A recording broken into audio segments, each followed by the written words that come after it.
Hello, fellow Kazers, and welcome back to Kazcast. It is me, Wait, hang on. Kaz, and Wait, hang on. welcome back. No, this isn't. It's I didn't agree to what this. you. That's your problem, buddy. It's already happened. Welcome to Kazcast. All right. Cat. Virtual The Kaz Canadian. insanity. The Canadian invasion has begun. It seems. And I yes, mean, I think it's already welcome over. everybody to another Oot Cast. This too for chapter 6269. Yeah. Nice. Typical Canadian wink, taking wink. over something that the American and British did first. It's insane. Well, you To be see, we always expected. make it better, so it's all good. Do you though? Do you though? Do you? Yes. Much Anyway, like war crimes, we 62, invent 69. things that you guys And then we take. we are going to meet the girls for the first time in quite a while. We're actually going to engage with the girls, and with a very pleasant surprise for the third section. Indeed. Oh. Yes, Anya and Crow. Feel and think, like even right there already. Feel and think. You know that speaks to also being a creature of emotion and instinctiveness, as mentioned previously. And Carpo is a thinking entity, the conscious and the unconscious. Yet another aspect of their oppositeness. Hello, censorship. Hello, censorship. But yes, we're going to go with Yeah, Teresa yeah, first, yeah. I do believe. Oh, we Yes. are? Good to, Yeah, why good not? to know, because we didn't talk. I asked about that and didn't decide. Yes, we did. We said Teresa first. I don't remember that, but I'm glad we're Techno's getting having Anyway. short-term memory loss. Anyway, Yes, that actually. immediately, Mizzy is at the front of it all. Immediate Come ass on, shot. Mizzy. Also, Mizzy being at the front of it all, which is what keeps me here. Like, she actually gets an equal part to Jamie in this, which is really important to I me. know, it's nice. And I'm very glad to see it. It's good. It's as it should be. No, it really is I hope nice it to see continues. more Mizzy stuff. She should be on Jamie's level. Yes, I agree. I've ranted about this frequently already, but it is nice to see that that it is actually kind of happening. And this is just Anya drawing Mizzy deeper into communing so that they can reach Teresa.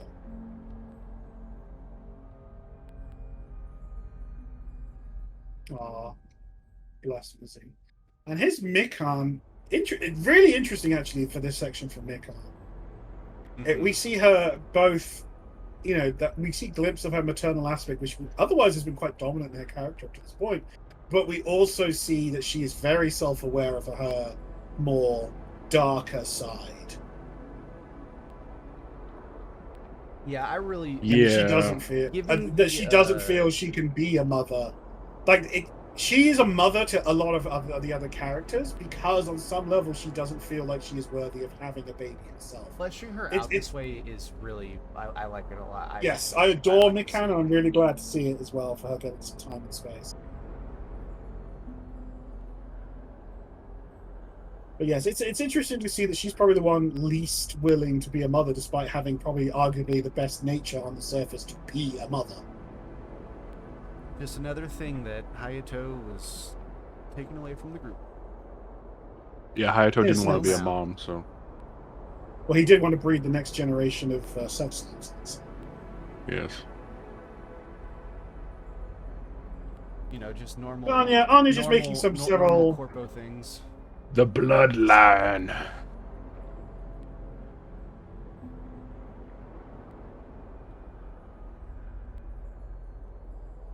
Yes, but Matoy getting to appear in both parts is nice too. It really shows that she is the center of the trio in the sense that she's the perfect balance between the conscious and the unconscious, the atavistic and the thinking.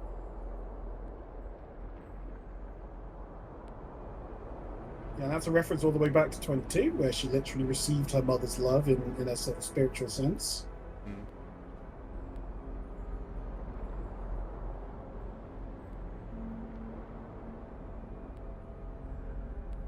Extreme and beautiful.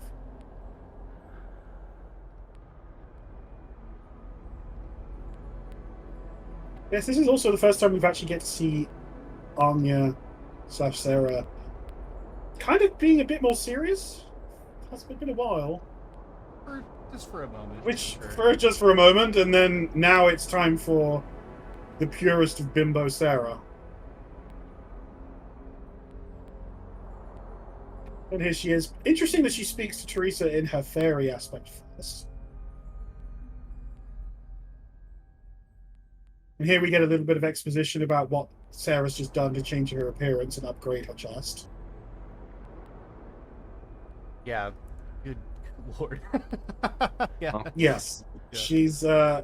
she's aligned herself with the amber part of herself, which is she swapped it around. So normally she gives primacy to her teal/Hebe side, but this time she's aligned to do this. She's aligned herself with Teresa. And Since let's something I didn't even think about until I was looking at this again, is we love to focus on eyes and Oot, and I don't know if we've ever talked about what to the Uxo Teresa version is supposed to be, because I've talked about this with Anon a bit long time ago. Basically, it's the polar opposite of the beady eyes being crazy, in the sense that the beady eyes represents the crazy, the insanity of Oot is often about someone having a very limited perspective, right? They hyper focused on particular emotions or aspects of things, and they've been consumed by that. Like Crow is the obvious example. She's so consumed by her obsession with Eleanor /Jacob /CJ /whatever. She's so consumed by that's all she sees, and that's why she's so insane. Oxo, and in this case Teresa's eyes are like this because she sees everything, but at the same time, in seeing everything, you can't see the forest. You miss all the details and fun stuff. Yeah, in a sense, yeah. It's a bit more nuanced than that, but that's why her eyes are like this when she's in her Fae form, because that's when her spirit sight's at its highest. Because one of a Fae's strongest trait, one of them, is the ability to sense spiritual stuff. And it's so and red too. That's not like a shading thing. That's just pure red. I just never. Yes. It is an interesting one. I don't know why they should do the color because red. I know it doesn't always correlate with but spiritual power. Most of the time it does. You guys don't like staring into pools of blood when you look at your girl? Oh yeah. Oh, I was going to mention. I mean, it looks like there's just a bunch of souls in her eyes, those little dots. That's what she's looking at. And I'm like, it looks to me more like some kind of mist, to be honestly. But I think it's more to do with they're meant to be portals of power. Gives her insight, is what it kind of is meant to be. And Teresa says, "Let's play together." Yes.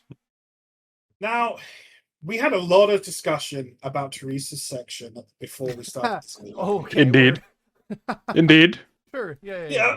And there's certainly a lot to say about it, but it's going to come across perhaps as negative when I personally don't necessarily mean it that way.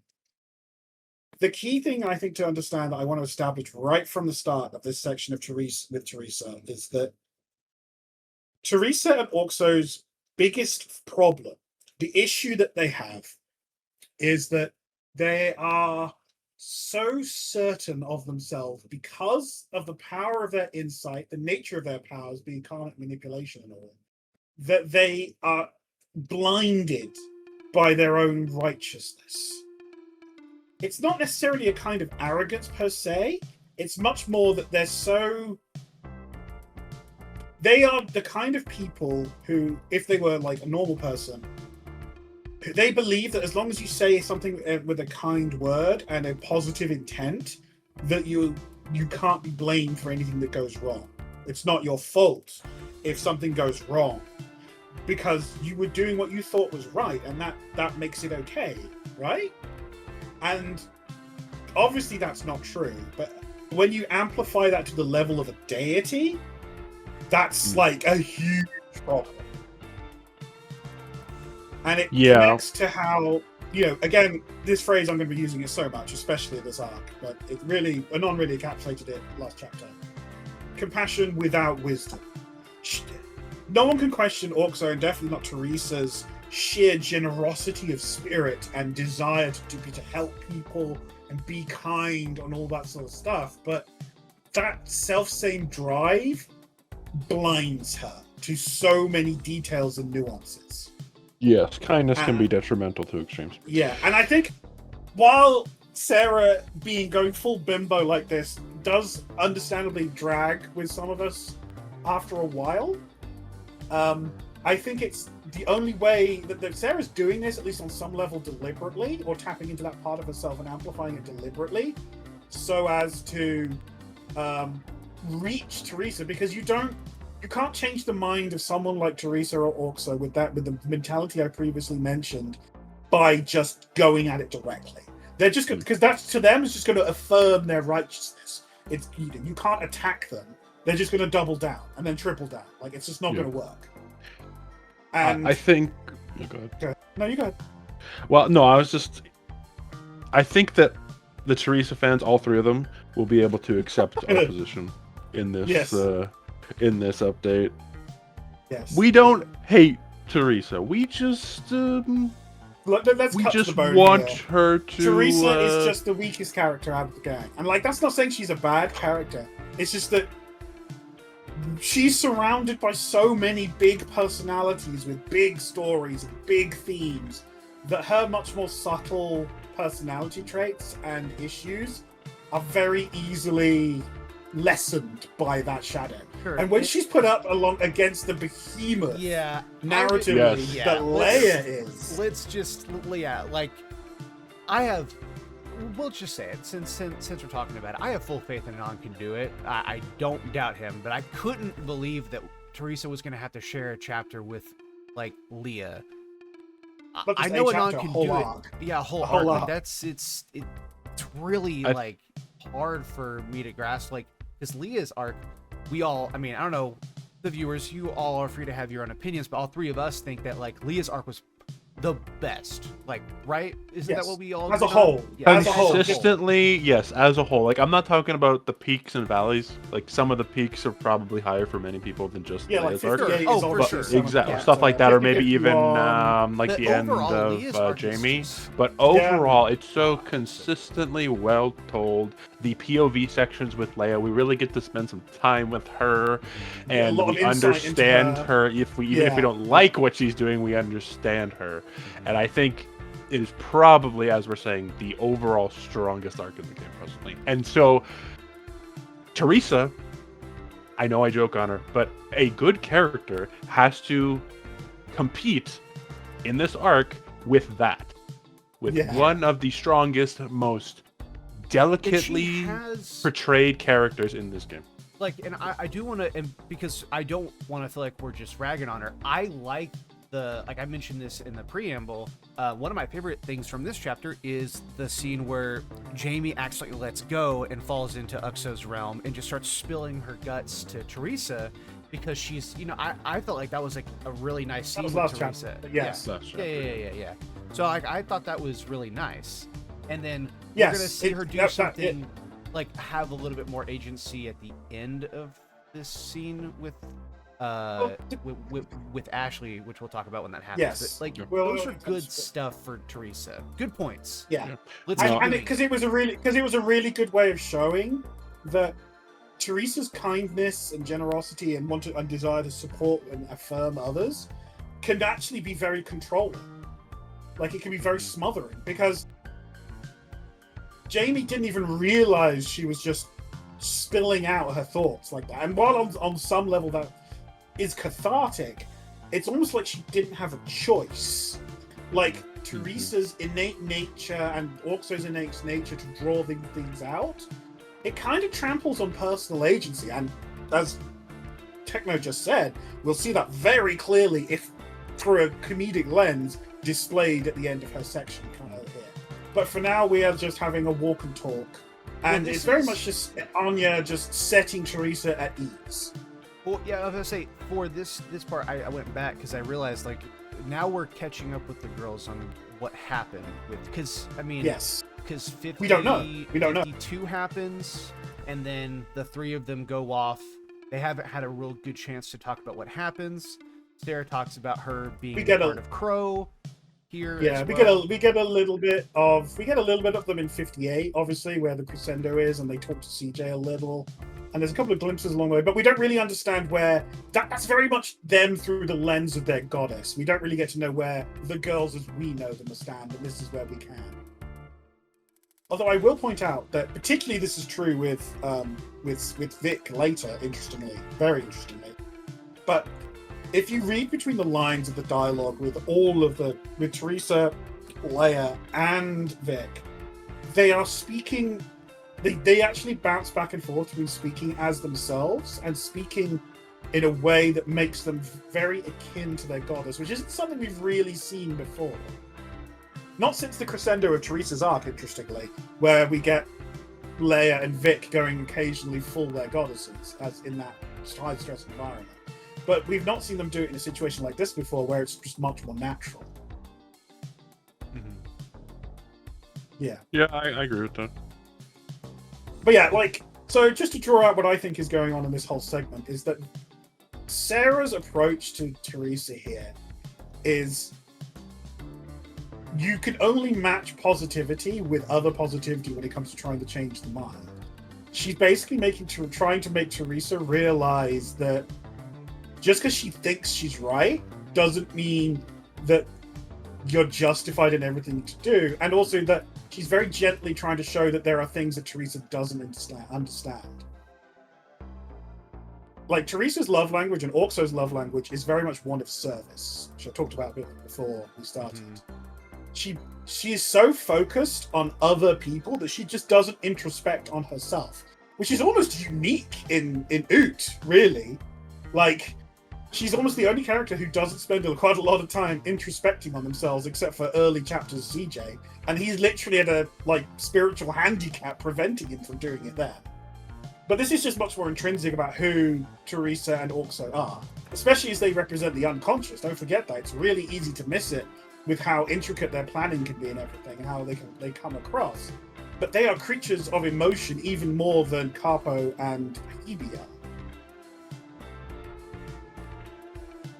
But this is really important. This conversation with Sarah and Teresa. Sarah's like, yeah, I understand the big picture. I get it now. Which is, again, subtly sort of trying to show Teresa that maybe you don't. Maybe that's what you need to do, is work on the big picture.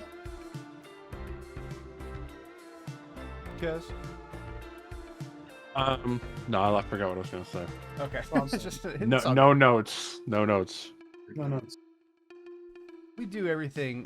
We do it live here on the Oot Cast. We do it live. Apart from the ones where we do evidence. That's fine. But planning ahead is also recommended. But yes. Yes. Well, you gotta not rehearse. You gotta, have a little itinerary. Storyboard of that. Yes, agenda. Yeah. Agenda. Yeah, I write every single one of these episodes. By the way. Yeah, I'm following the script right now. Yeah. I like that. CJ and Elnath, same guy. See, this also shows that Teresa doesn't get it. She's like, oh, so he's not like that? And he's like, Sarah's like, no, he is. Elnath may be a shard of something greater, but Anarchy isn't a shard of Elnath. Really important to bear that in mind for the future, guys. And that's an interesting way to think about it, too. So it's not super bad from Sarah here. And it really underlines that CJ Jacob is the core now. He is Elnath and all that goes with it. As long as because he has the Purple Lotus.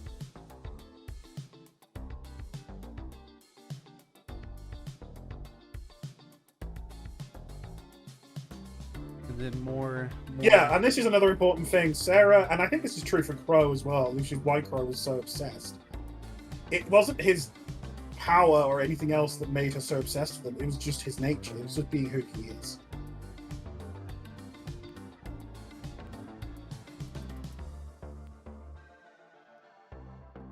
But this is interesting. Sarah and Crow don't talk much, but Sarah low-key implies that they don't need to. I mean, I feel like when you can feel everything the other one's doing, right? You can kind of get into their head without even trying, right? Plus, just naturally just knowing, just because they are, like she said, they're two halves of a whole. Yeah, I'm calling it right now. The chapter 90 twist is essentially Sarah. It's kind of like the Thing, and she will begin to, and she already has, begin to kind of consume everything, and eventually everything's going to be Sarah. No, you're Everyone so will wrong. be Sarah. No, that's my chapter 100 Jamie theory. Everyone becomes Jamie. What do you mean? I'm not even joking. Yes, we are all girls- Jamie. all Yeah, the the girls only become one, and then Elena fucks them, and that's the end of the story. Yep, there you The go. only reason I could switch like this is because she did too. Further highlighting that Sarah's much stronger now that she's harmonized, more or less. Well, with that's Crow. because, mana is stored in the boobs, and now they're bigger. That's. I mean, yeah. So Okay. true. That's why the femboy dies instantly. Oh my god. Oh, it I'll all kill makes you. sense now. I'll kill make- you, just makes and sense. you'll never ever. Well, Just makes you'll- sense. That's why you'll he got fall one asleep shot. And you'll never Yeah, wake up. that's why he got one shot. And it just didn't matter. I hate He him couldn't so protect his CJ shard. Got one shot. I'm not sure I fully understand what you mean by that yet, and yet you seem quite content to act on things, Teresa. See, like, this really just underlines it. Like, Teresa doesn't understand. She sees the colors, but she doesn't understand what they really mean. You mean I look like a total slut and you don't? That's not... But I am one. I've been meaning to say a little phrase, and I feel compelled to say, All right, let's hear it. This is no it. comprende? Look, oh, God. Oh yes. Okay, joke, philosophy and navel gazing aside, this Sarah is very hot. Like, Of course. I mean, I like this scarf. I think in the face mask at the Scarf is beginning, I fun. thought that was interesting. yeah, it's That is kind a of nice touch. wing adjacent with the scarf. Mhm. I'm not particular about the makeup, but that's this person. so yeah, but this is also actually quite interesting because I this think speaks it's to the why lighting. CJ... 'Cause I agree with you. I think that would look really good on her if the lighting wasn't the way this area looks. I don't know. It's something weird about it. Maybe. But yeah, no, this is Who am interesting. I to- This who is- am I to this is- judge? This is kind of important what Sarah's talking about now, is that one of the reasons that CJ is so sexually driven is that the sexual allure they generate and like draw to him to them is because having that kind of spiritual power packed into a human package is going to very potently draw him. Who does he do it with the most? And yeah, because she's always been like that. Yeah, the only reason they don't do it more is because Amber is usually eclipsed by Tia.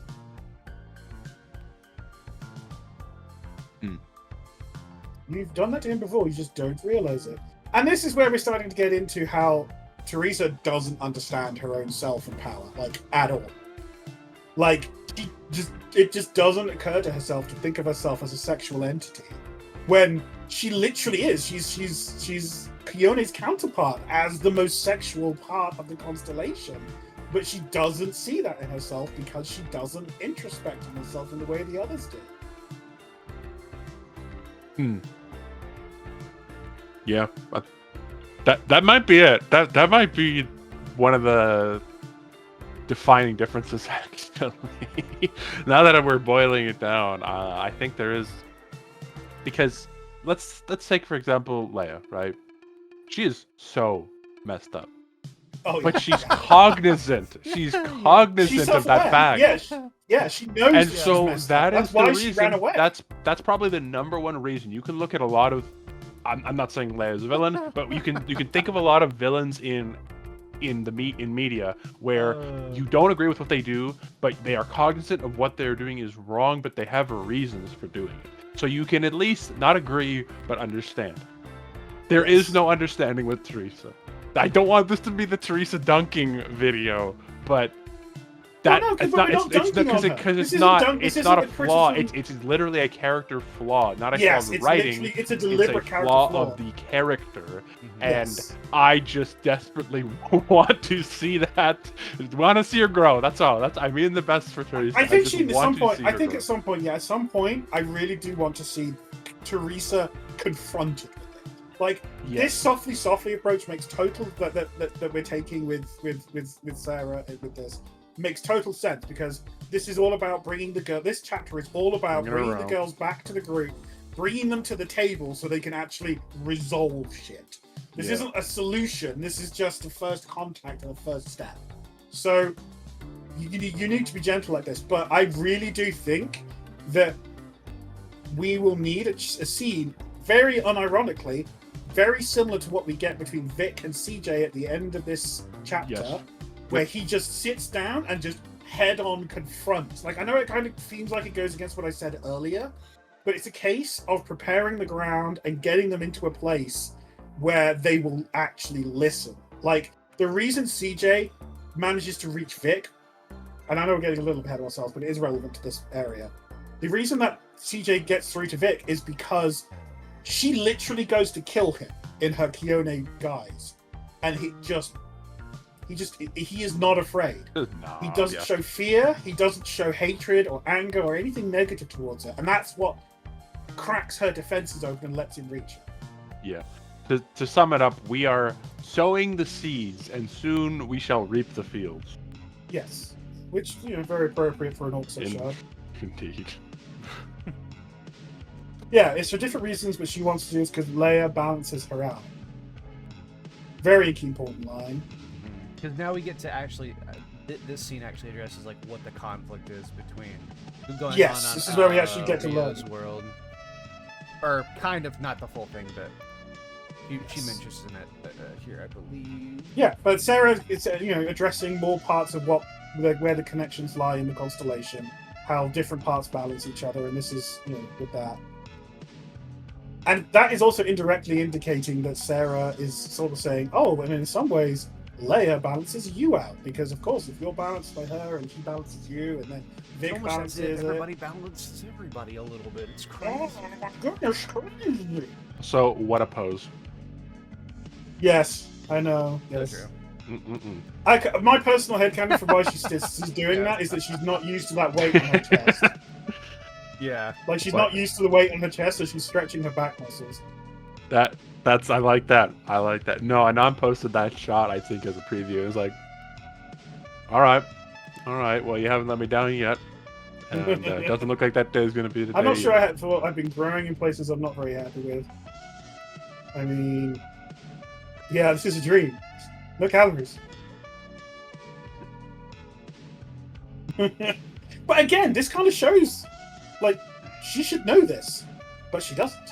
And then, like, more parts, the maids keep showing up to provide service for any scenes like this. But I just want to quickly throw out, this also kind of is a symptom of something I also said before this chapter. We did talk about Teresa a lot before. She still sees herself as mortal in a way that I don't think either any of the other Shard girls see themselves like. They've, to some degree or another, come to accept, like, Leia very directly is like, there's nothing stronger than me on this planet, and if anything like pisses me off, I'll kill it. And Vic, although she like shies away from it, by the very fact that she shies away shows that she's aware of her divine connection with nature, even if she would rather deny it from most of the games so far. And Ashley is, well, Ashley. And look at where she is now. Like, Ashley is now so utterly self-confident in a way that it was... Before, it was bravado. Now, it's not bravado. She knows exactly who and what she is on some level, and is completely confident in herself. Teresa has none of that, because she still sees herself as just a person. And I think that's a huge blind spot. Like, she's almost in a state of denial about her own divine nature, which absolutely fits with Orkso having a similar problem, because Orkso's position in the court is that of High Priestess, and it's a position that innately, by definition, means that you are the High Priestess of something and therefore lesser next to it. In a very real sense, Orkso, and Teresa by extension, places herself automatically as not divine and lesser than Elenath in particular. She is blinded, I think, by that aspect again as another part of what is a problem for her. She lacks the self-awareness of her position because her whole world and perspective revolves around other people. Mostly, and particularly Elenath, but also everyone else. It's what makes her so self-righteous, is that she believes as long as she's doing stuff that she feels is better and good for someone else's own good, that there's nothing wrong with what she does. You see that really underlined in a bit. Anyway, carry on. Yes. No, I thought that was good. And yeah, Sarah turning things around on Leia, like, on Teresa and saying like, I want to make you happy. How do I do that? And Teresa wants to live a peaceful, kind of normal life. I'm sorry, but that ship sailed a long time ago. Teresa just wants to live a normal, peaceful life. And so Sarah then... Why are you mad at Leah? I mean, dude, how could I not be? These questions are pretty all over the place. I'm not mad at her, she said, being mad at her. Okay, yeah, no, you are. Teresa, just, man, please. Dude, Anon's writing, he just captures women so well. Shots fired, shots fired. The entire female population of the Oot server. Yeah, because there's totally three of them. Yeah, because there's totally women you think watching those, this video for sure. Yeah. Do you think those 3 women coincide with the 3 Teresa fans, or do you think that's a different demographic? Dude, no, I think there's a lot of. I'd be surprised if there's quite a few low-key Donnie Mommy fans. Look, who watch Teresa. Well, okay, that's a whole other discussion. Yeah. That would be really funny. It's like, but yeah, no, this whole sequence is. Teresa has less fans because all of her fans are women. It's like, oh yeah, that makes sense. Jesus Christ. Alright, so Teresa, saying something interesting here. If you read her monologue as she pushes through this, it's very emotionally revealing. Like, I was there when Carpo almost blew up a hotel because of her. And it's like, Carpo didn't do it because of her. Carpo was very much following her own plan, and Leia was a victim in this. Yeah, this to me definitely feels like there's a lot of Uxo seeping in right here, especially with that sentence of but then there was Carpo almost blew up the hotel because of her. I'm like, but you know that that's not true. You know that that's not how that works. Why are you saying it like that? She went crazy. It's like CJ and Vicky were the only things keeping her normal. And then they had their own problems. Okay, to be fair, that's a really blunt way of putting it, but I mean, you're not wrong. Okay. But it's also not correct because they weren't keeping them stable. Not really. Because they never really addressed the underlying problems in either of those characters, in Vic or in Leia. Yeah, I mean, not because Leia's arc was really good, but it was basically yes, you can kill your mom, and then we're all gonna love each other, and only CJ, CJ had a problem with that, and he was like, "I'm still trying to find your mom," and she's like, "Don't. What are you doing?" And then the crux of that is that, and CJ kind of addresses it with Vic again later in this chapter. Is that he thought his mentality, and this is absolutely something that's kind of true for Teresa as well, is that if you just are this all-loving, all-forgiving, all-supporting person to someone in this traumatic state, that will somehow just magically fix them, and that you just need to give them all the support in the world, right? And it's like, no. As is pointed out to Jacob in his, I think in 58, you can't control what other people do. Ashley says that to him. She's like, you hoped that she would not do stuff like that if you enabled her and said it was okay to be who you are, but you can't ultimately control other people just by being nice to them. And that's where Teresa, I think, and also by extension, falls down. They seem to think that just doing the right thing and saying the nice things will magically fix everything. And it's like, no, people aren't that simple. It doesn't work that way. But it's her nature to believe that it does and to have that happen, which is what we're trying to address. It's what's broken about Orkzo, and it's what we're trying to address in general with this arc, with quotation marks, fixing the goddesses. Mm-hmm. This is kind of a adjacent conversation, but it's kind of and fitting for Teresa. It's like parenting, not that I know anything personally about it, but I have some good parents, and they always say when you're a parent you have to be a friend and a teacher, and also sometimes you have to push back. That's the problem. That's the problem with Teresa, is that she's just being supportive, but there's no structure. Well, there is structure, but the only structure is the support. She's a tyrant. She's a tyrant of love, in a sense. She's loving, it's smothering. There's no base for the. It's just like, hey, this is a place you're very nice, and you do what I need, but sometimes and, no, it's like, sometimes that's like, not what people. Yeah. It's like the woman who brings, or a parent who brings up a spoiled child, because anytime the child does anything bad, instead of telling them what they did was bad, they just were like, "Oh no, don't do that, honey." You know, we've all had that experience in life where we've been like in a restaurant or whatever, and the kid's acting out, and the parents just don't care. They just don't seem to like stop the kid, or if they do, it's very token effort, or just like, "Oh no, it's your fault for like, you know, my kid for insulting me about my kid, and you can't tell me." It's not the same, but it's a similar kind of. It is. Yeah. It is similar. You know, sometimes you gotta tell the kid, "Hey, stop, or we're gonna go home," and that's the problem. That I know that this is kind of a strange tie-in, but that's kind of the issue that. No, I mean, it's totally relevant. Is not totally with Teresa. And it's kind of both. It's kind of both her not having that, and also her not giving it either. At the same time. What we're basically talking about is infantilizing people. You're just infantilizing people. Yeah. And Teresa and Oxo are absolutely guilty of that. We'll see it massively underlined in literally a few minutes with how she treats Ashley, who's supposed to be her best friend. Yeah. And come back next Ootcast for more parenting tips. More parenting tips. I mean, yeah. But yes, Teresa's like, "Oh, I could forgive all of that." Word choice is important here. I could forgive all of that. But have you seen Rio in her world? This is so... I understand why she's mentioning Rio's world specifically to tie it in, but, like, we've seen the other worlds calling the kettle black. Like, yeah, that, like, she's fucked up.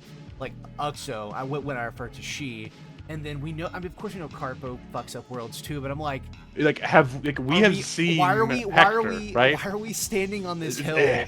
Why are we standing on this hill right now? Like, yes, this is a hypocrisy of mammoth proportions. Yeah. Hector, guys, Hector. Remember Hector, where the city he was in? Remember that place? Yeah.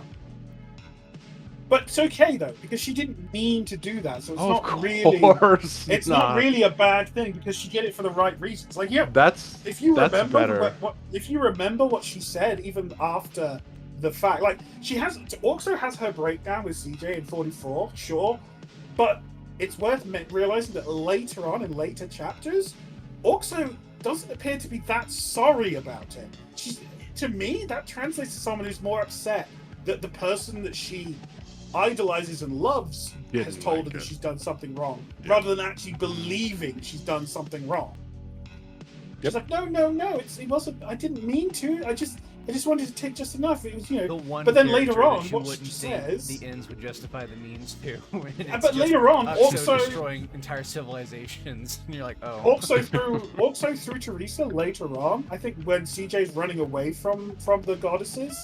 In 5051. Yep.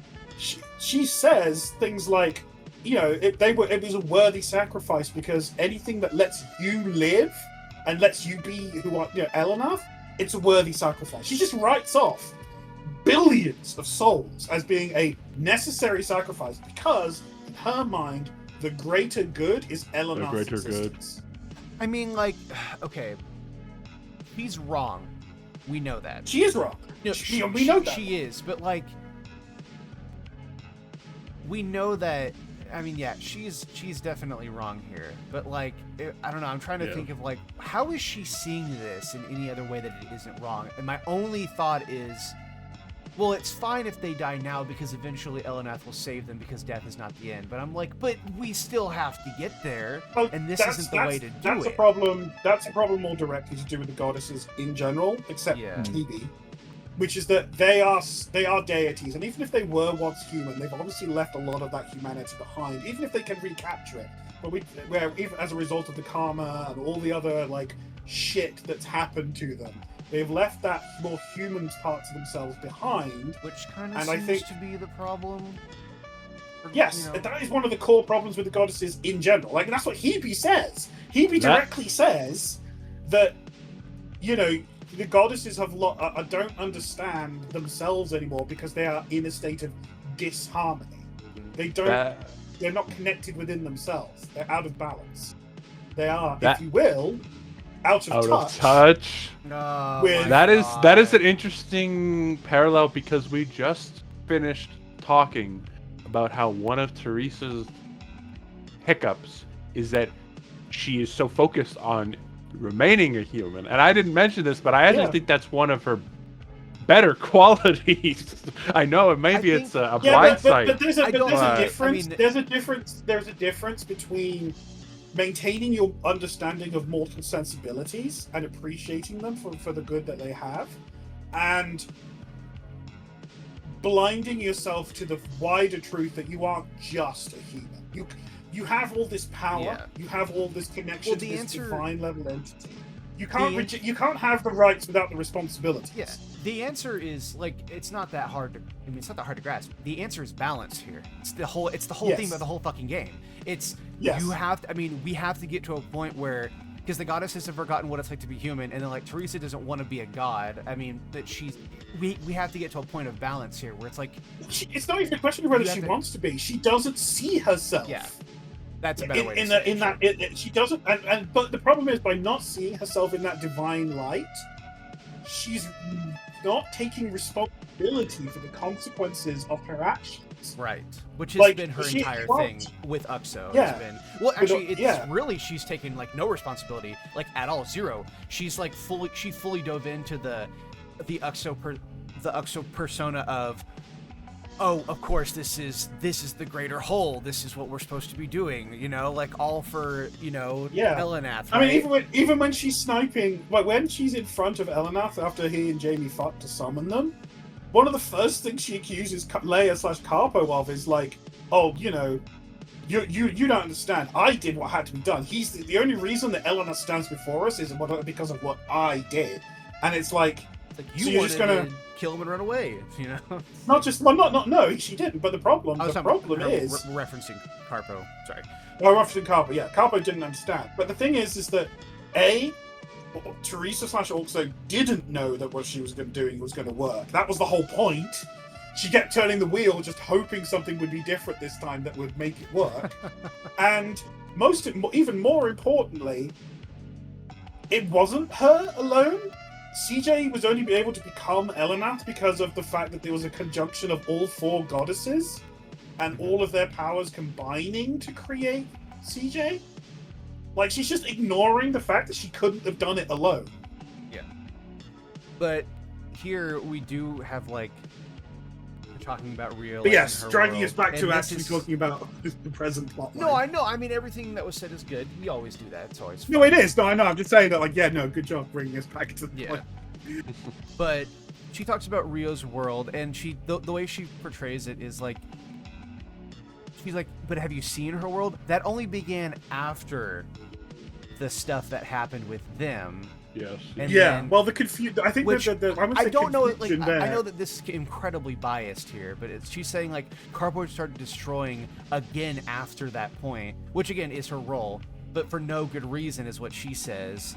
And then Rio called out, and then Teresa's claiming. That's the problem, right? Yeah, Teresa's claiming she stops Carpo, which may be true because they bounce each other out. But we know from Rio that if she prays to just one of them, that the destruction begins again. So it's like, is that true? Shouldn't you just be praying to Uxo then, if she's able to stop it on her own? I don't know. So the way I think this has turned out and worked. This is just my theory for now. So big question. Oot Cast theory. Here we go. But it's not really a big thing. But my thought process is Leia/Carpo heard Rio's prayers from before the apocalypse. Like, Rio, we know, was in an awful position. She was being pimped out. Yeah, that fucking by Takaru. She was living in a miserable world that was decaying morally and practically into probably some kind of self-destruction in the long term anyway. Mm-hmm. Like, it was rife with crime, corruption, all the worst aspects of the modern world. And I think that Carpo's intervention was a response to Takaru's, to their prayers of like, I just want this to end. I just want this to be over. I'm in such pain. He sensed and felt it. And for God's sake, we all know how Leia, especially having seen the life of Ayu, is going to respond to someone in a position like Rio.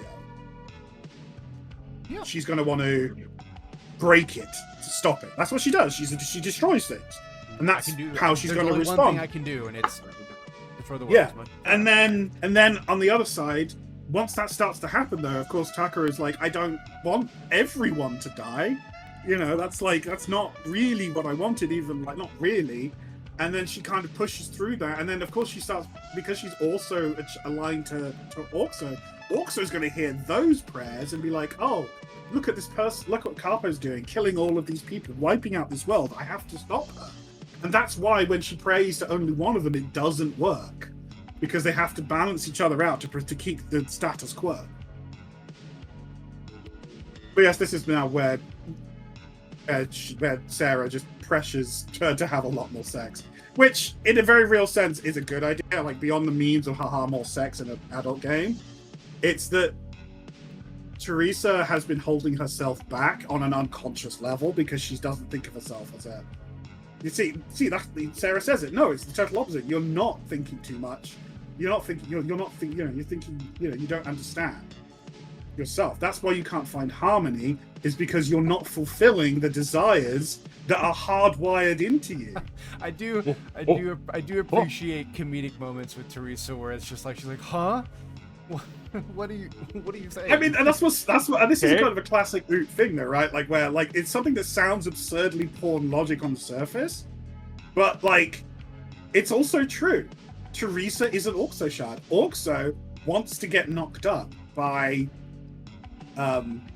Eleanor. That's her nature. That's who she is. That's what she is. Yeah, this entire and that's why Sarah is now, and that's part of why she's.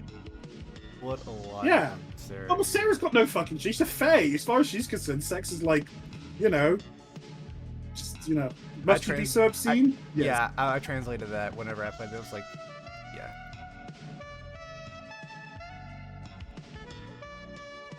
Even if he makes it hard for you to talk. Yes. I mean, this is being cute about it. I guess. Yes. Yeah, like this is her trying to like logic her way out of an instinctive emotional drive. Like, and she's right. They don't want to have that. But Sarah's like, but this is your nature. This is just what you are. Denying it is just going to cause conflict and problems. Pregnant, Teresa. Don't deny your fate. That's what all the fans want. Yeah, but this is where Sarah kind of flips it. Is like, you're human, but you're... See, again, this is really underlining it. I didn't even remember that line. She is... Yeah. You're human, yes, but that's not all of what you are. Well, like, the main... Like, obviously her and CJ are going to do stuff in the real world, but, like, now that, like, CJ's, like, fully fine with himself and taking the other three into his spirit world, like, it's just going to fix all of Teresa's problems of her not, like, doing stuff. And then, here's a better theory because of what Sarah says in a little bit, which is that, wonder why he hasn't ever done that to me. I mean, who's to say that won't happen when he does it with Teresa in the Well, what I take away from it is that don't forget Teresa's part Fae, and also that Orxo was the original means of propagating Fae across the universes. That's just what he's going to do. Instead of the girls getting pregnant, they're going to redirect the concept of the pregnancy through Teresa. Because remember, Teresa took that away from Jamie, and just say. You're going to use it to create life. It's just not going to be biological life unless we want it to be. It's going to be spiritual life. On a more meta level, because Anon doesn't want to do, like, pregnancy, right? He's not a fan of pregnancy content. No, he's not. Yeah. So, I mean, sorry if that's a shock to those of us that are, listening, but probably not happening. I was always wondering about that, because, maybe it's an epilogue thing, but I doubt it. I was going to say end the game. Maybe. I mean, okay, realistically, here's a great, just theoretical question. Like, do we think that they're gonna have like real world kids by the end of the game? Like, even if it's an epilogue, like, and what happens? By the way, what happens to those kids? Do they become like? Are they just regular humans? We don't know. That's my. I don't know. Yeah, we can't know. That's my world building question. Would be like, what do the kids become of the cast? But yeah. But yeah, no. They're almost certainly born in different timelines. So this is just Sarah kind of reiterating what Crow says to CJ in 44, Yeah, fair. 43 or 44? 43. And you know that like that's how they avoid the pregnancy problem, is they just bounce the creative aspect into creating more Fae at different places in the multiverses. This ties back into Tropicali somehow. I can feel it. Yeah, probably. I don't know how, but I can feel I it. mean, who wants to bet that? Yeah. I don't And here we know. have another- Anon and his, if you think about it, bullshit is like the Fae that's in Tropicali, and we're like, do we know who she is? And he's like, well, you can probably guess at this point. And I'm like, you're such a... I hate this guy. I mean, the thing is, just because you can guess something doesn't mean it's going to be a logical, like, a guess that's easy. Like, oh, don't I know it? Yeah. Yes. You can guess the chapter 50 twist by chapter 22. Do it. Yeah, I was created not out of love, but out of desire. See, this is again, we get another forget interesting when piece Anon from says Nick things on. that he can just And it's be an also- asshole. He can sometimes just dude, be trolling us. That guy told me legitimately that you could guess the chapter 50 twist after arc 1.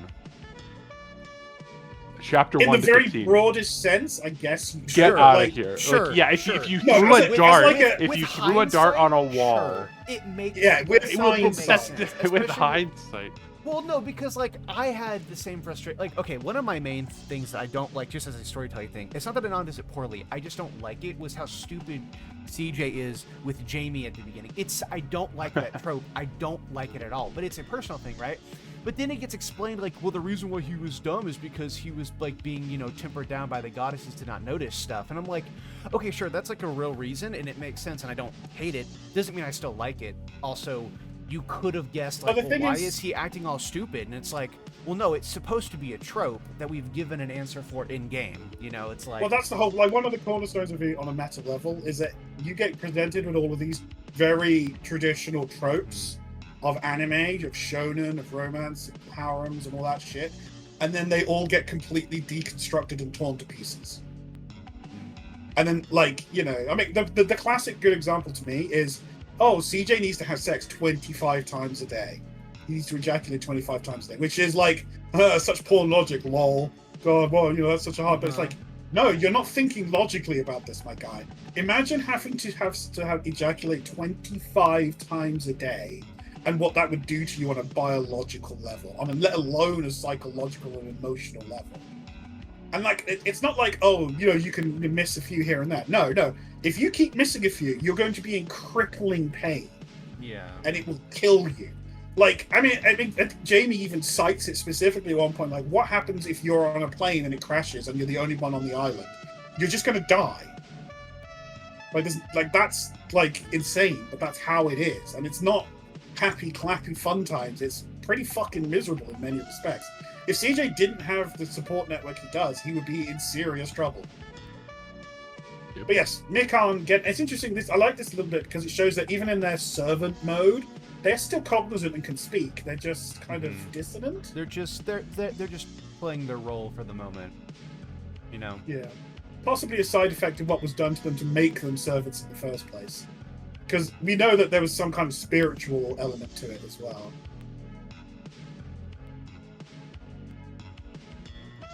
So the Mikon, who am I as my creator if I don't follow through? He is less than nothing. No. My existence was meant to be bought and sold, to be bred by that evil which should never have existed. Not all creation is good. No one welcomes cancer upon their flag. This is very much speaking then directly to Teresa and Orpso's, creation for the sake of creation. Shadowed bimbo Sarah is just so funny. Yeah. Because you just Here's know my that toy. she's just grinning under there. And here's Matoi. Interesting that Matoi has a bit more colour to her. Probably to show her higher level of integration. The red always, it's interesting because like her hair color is completely missing from And her eyes completely wiped out. Like you can see it a little bit. You can see it a little Very bit. little. But I think it's just because it's yellow.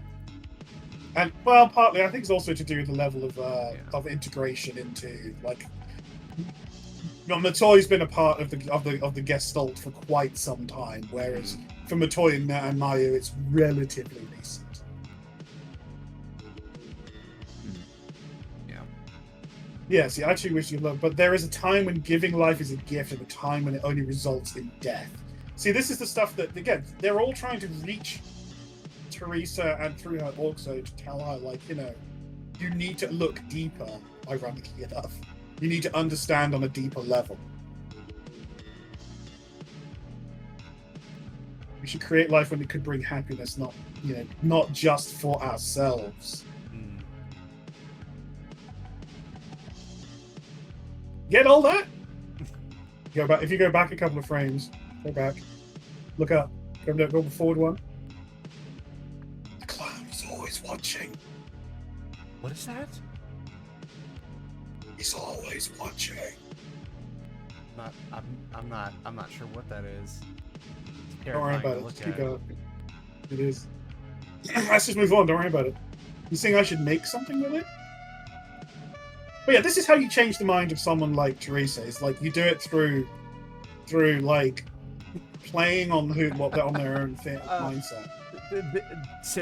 The real Sarah's trying to come out real quick, and she's like, Yeah. I don't know. She's like, I can't think right now. I have no brain cells.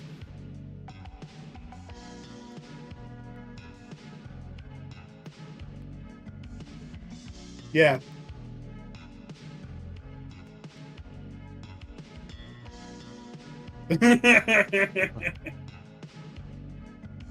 I mean, it's kind of interesting, and she did say so many times, but it's kind of interesting that Teresa kind of brings up a point in this conversation earlier where she's like, she physically can't keep up with CJ because she's unaugmented.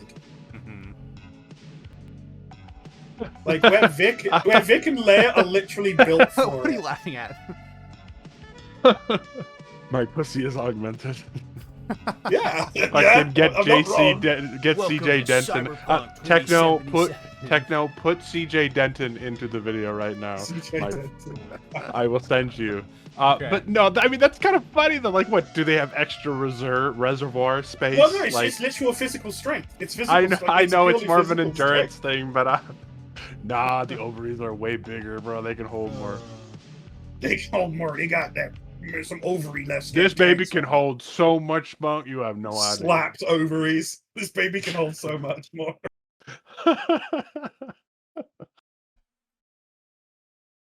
Someone we love very much. And Hebe. We also actually learned quite a bit here about Misaki, which is interesting. Yes. And Ashley and Teresa. It's easy to kind of like forget that they are in fact best friends because of how long it's been since we've seen them together, and things have been so.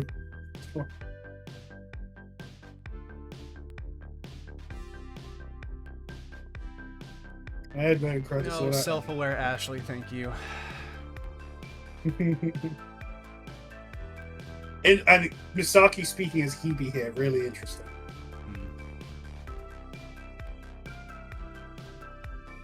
And here's what I was talking about earlier. Ashley being very much in her like bratty child stuff right now. No, it's Why would you not. think I would hurt you? Well, I did. Yeah, Ashley, of course you did.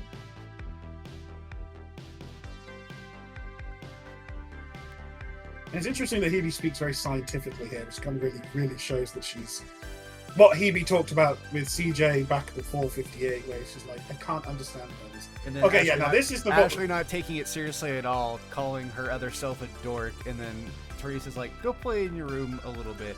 But she doesn't even look at her. This is what I was talking about earlier. I know it's played for laughs, Yeah. but Teresa dismisses her best friend to another place. And I know After Ashley, just not seeing her forever. yeah, and then like she's like, "Oh, it's for your own good, so I'll just do it." And it's like, no, that's not how you treat a friend. You don't see, you're so sure that you're just helping her, so there's nothing wrong with it. That like you're giving Ashley no agency in this at all. Yeah, this however breaks down what's going on with Hebe for anyone who hadn't really caught on by this point. You were close, but you were missing the tiniest sliver at your very center, which is obviously the core of her one Ashley-sized sliver.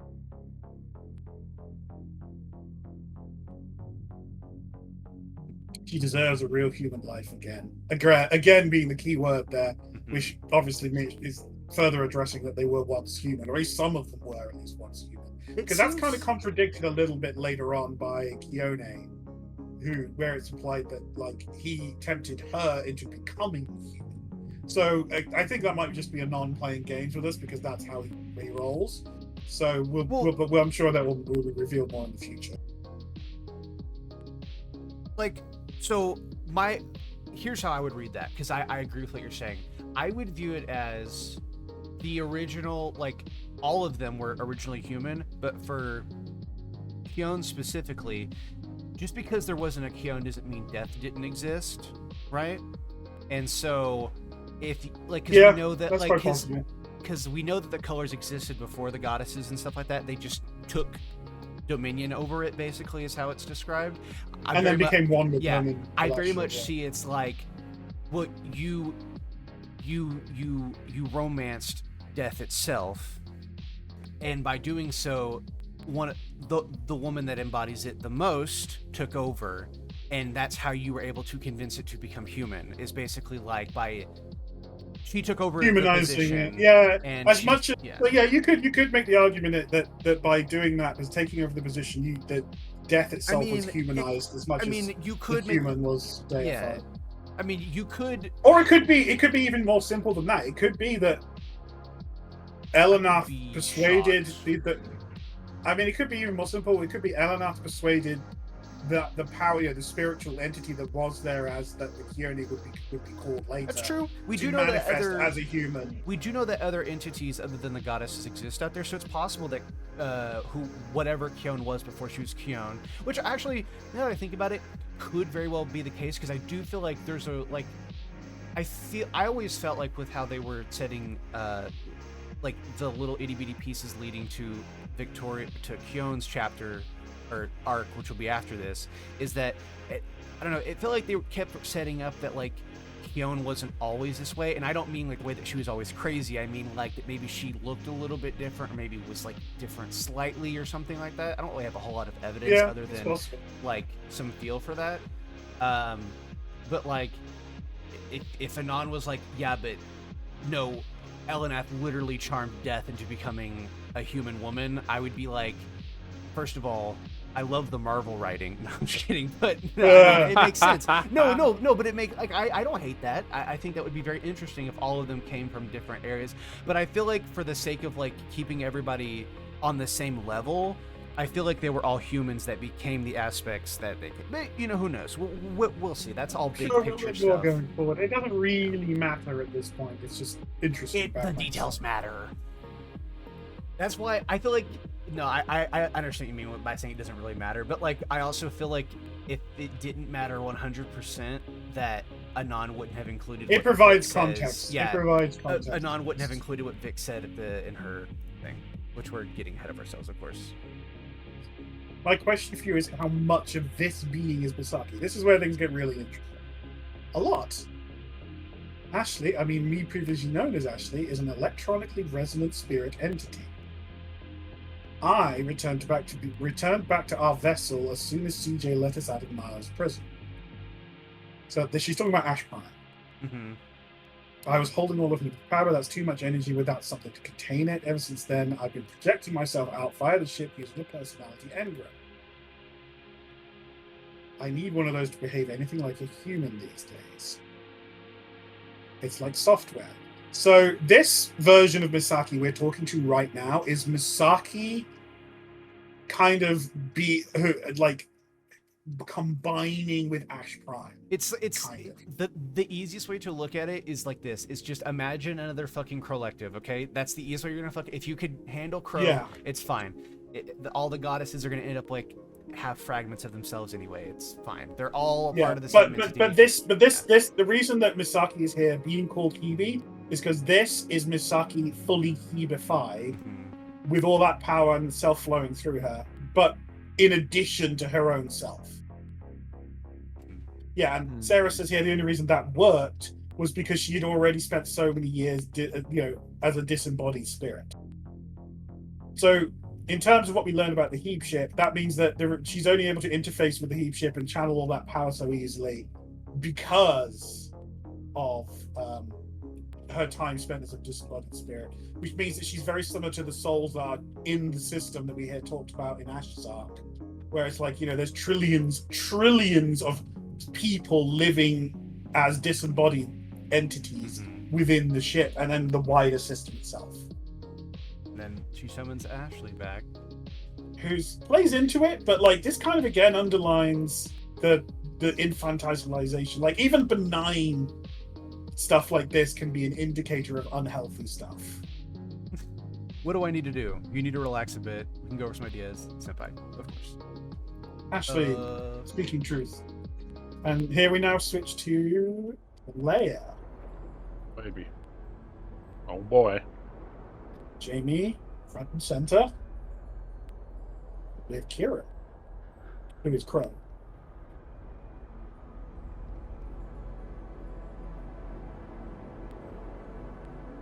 I wish I could sometimes. And it's nice to see a Guri here. Not because this is an interesting insight. A Guri felt shamed, not because of what she did, but because she had the courage to act.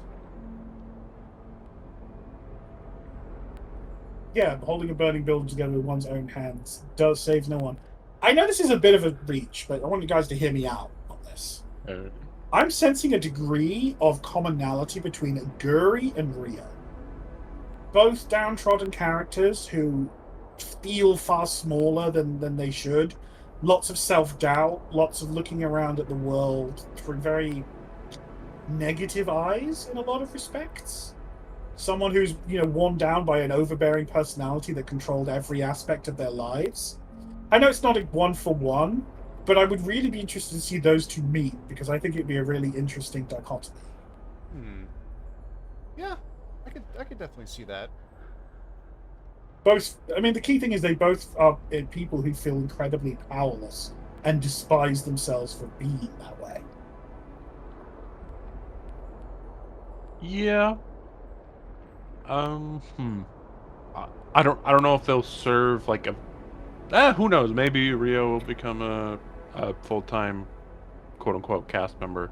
I doubt it. No, I doubt that's the case. I just thought it was interesting. I would be shocked, especially with us introducing. Me as well. On a meta level, after we just introduced Lindsay, I would be fucking astonished if Anon wants to introduce another character.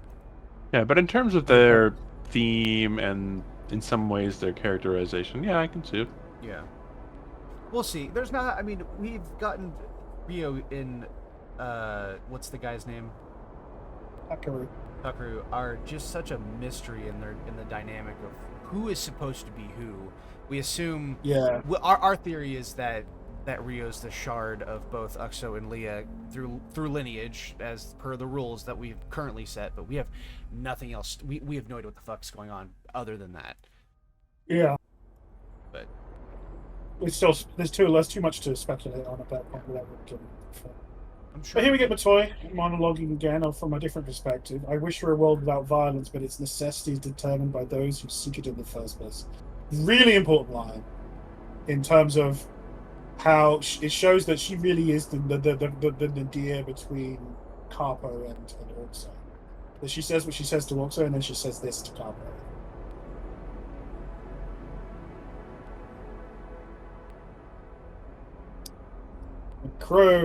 Crow really showing the wisdom that she's harvested and reaped from her own actions and failures, and also just the sheer life experience she has to display here. The result is chaos, and the outcome cannot be controlled.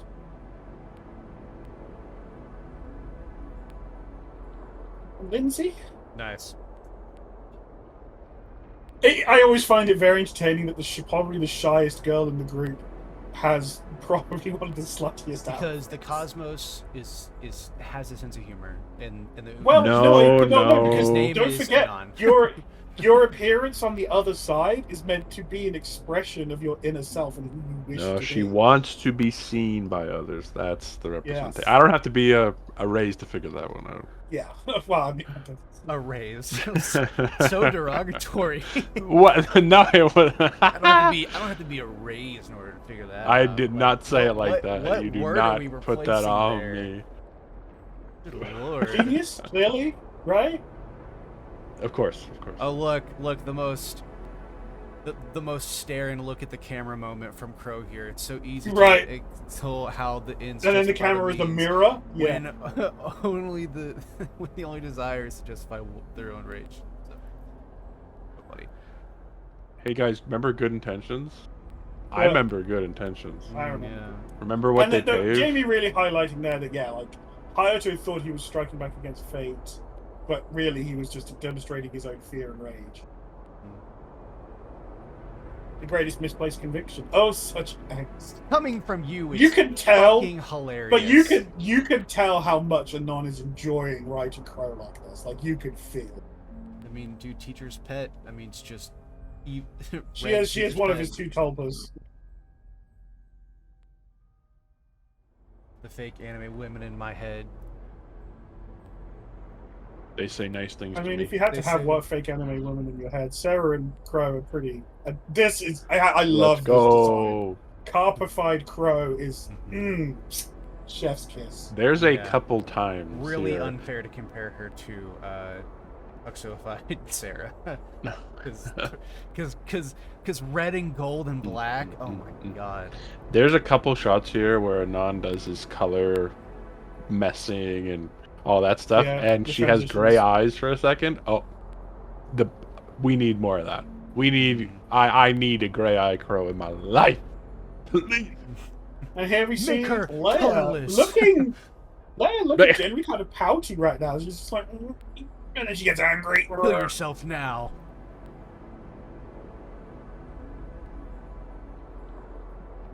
Quick flashback to Leia's arc, where Yes. she's talking to when Leia's talking to her at the side of the road when Crow was being a This rock. confused so many people when this came out. It I really remember. did.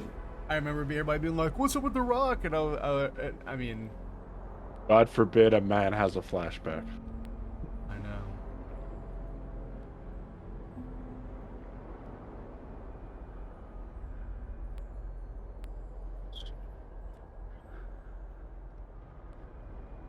Nah, this might be one of the best character designs in the game with this color. Yeah, it is really good. It's It- so unfair, dude. Everything everything Carpo or Leah touches turns to gold. Turns It's to so- gold. It's so fucking ironic.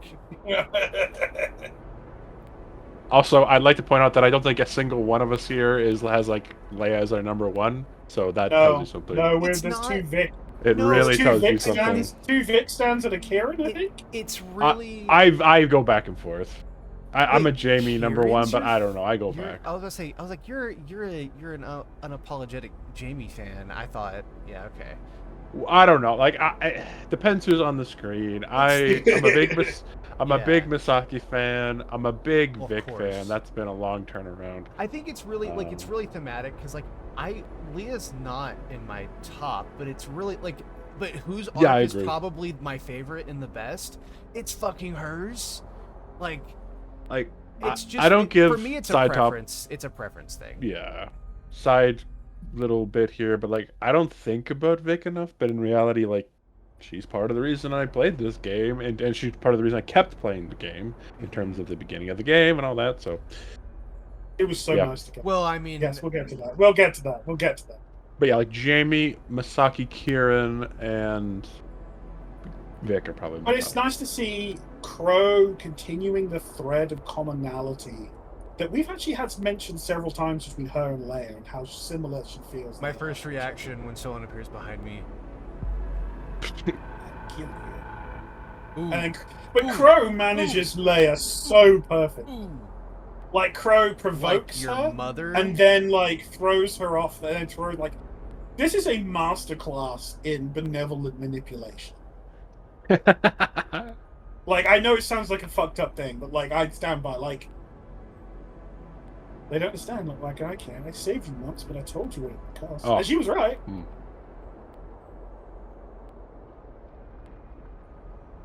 price will be quite different. But yeah, here we're getting into the crux of Leia's thing. She hates herself. It doesn't help that it also just doesn't help that Anon made a character whose entire theme is gold and black, which is like such a great color scheme. Like that is like I'm not like Leah's not one of my favorites. That is a fucking incredible wallpaper right there. Yeah, like, it's great. It's yeah. so hard. And, so many of Leia's, so many shots with Leia in them and Capo in them, Capo for Leia. But yeah, no. But Crow here just completely fearless and really addressing the core of things. That like Leia's like, why should you care? Why did you persist then? Like you did all these awful things, just like I've done all these awful things. I am a terrible person. Sitting upon a new balance, such a bar. Nah, new should be changed. Don't repeat words. Huh. Sometimes it can work, just as a way of underlining. I mean, I'm just playing. I assume if this was voiced, it would be emphasized as like, I have new insights sitting upon a new balance or something like that, like emphasizing new as a point. Yeah, they move to the new place, and we get to have an interesting sequence. Well, probably my favorite between them is where they have tea. But this is, before that, this is her addressing Capo directly. Because Capo, remember, she's here, but she can't act on this world unless Leia allows it. The ultimate so Capo is the ultimate Desundre. You seek to mock me. Yeah, but this is like, you know, this is really interesting. This is the Capo that was defeated. And it's just really interesting that she immediately just deflects and is just like, just talk to her. Dude. I know. Oh my God! Go transition. Back. Look at it again. Transition. The gray eye. We need that. Gray eye. Oh my God, dude. The transition is amazing. Oh, and this is obviously this is possibly one of the smuggest looks Crow's ever had. She has a lot of smug. Yeah, I know. Please give me it. But that was not what I was gonna say. I know this is the Glaze Leia conversation, but like honestly deserved. I don't think it's been enough, but. I also think, for myself personally, I think that Capo has the best design of the goddesses too.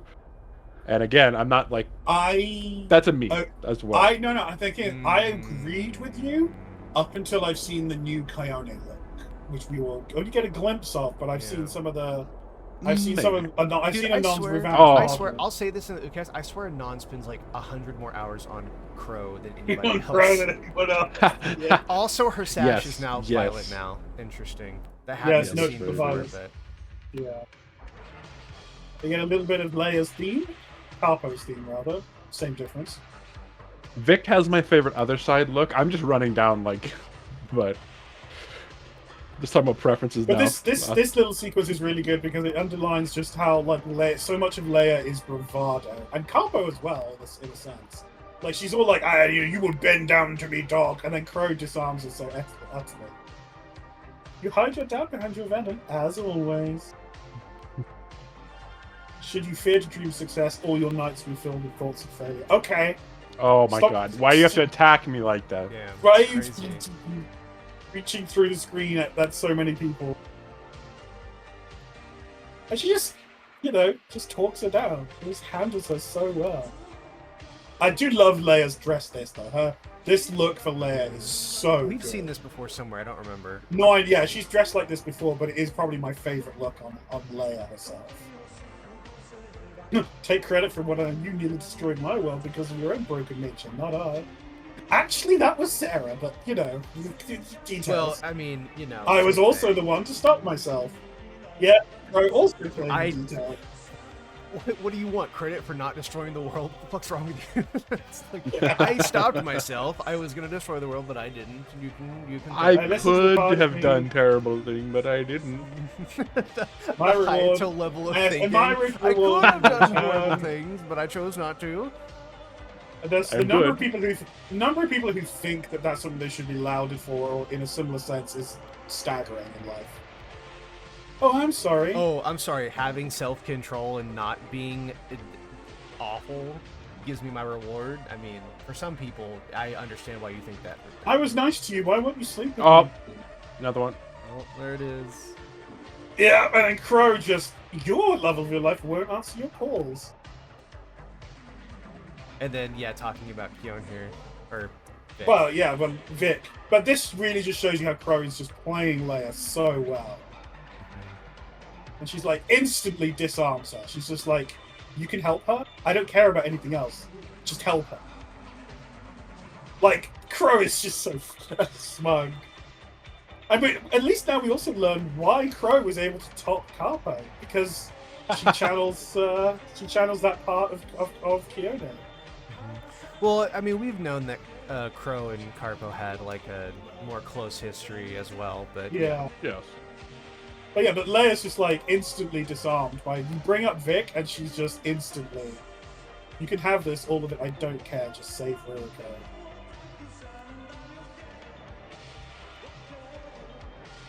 My darling has returned to me in every conceivable way. He charged me to redeem my sins and to help protect those that hurt. Crow redemption arc continues. it's always been Crow's redemption. You were never the target of my attacks, but I did enable your worst impulses. So true. It's always. So true. Yeah, like I didn't kill your mom, but I basically helped you do it.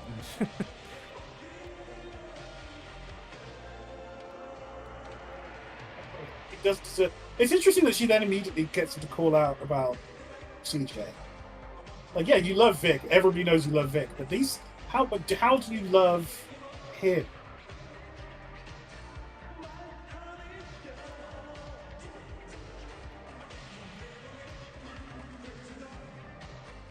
Time to have some tea. In Crow's onsen. So yeah, really cool mention here, and kind of nod to the fact that it's highly likely that Crow is the one to give Carpo and in turn Leia her tea Love of traditional streak.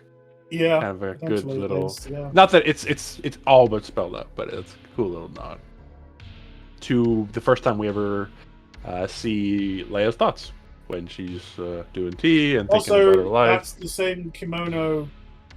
Yukata, that Leia wore long ago when CJ visited the tea club that her and Vic ran, but with a different sash, and the sash is purple and red. Mm-hmm. So actually, that makes the second most manifest.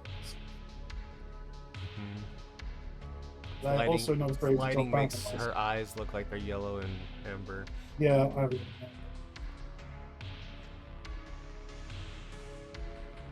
always such a hurry. I mean, it's Yeah, patience isn't really Yeah, Carpo's yeah. strong suit. when you control all the time, why not have it happen? I do not instantly? play when it comes to tea. I The do most not- Japanese moment. I do not look around. See, that definitely looks yellow, and that definitely It looks does, amber. yeah. Very strange. Because Teresa's eyes were not doing that.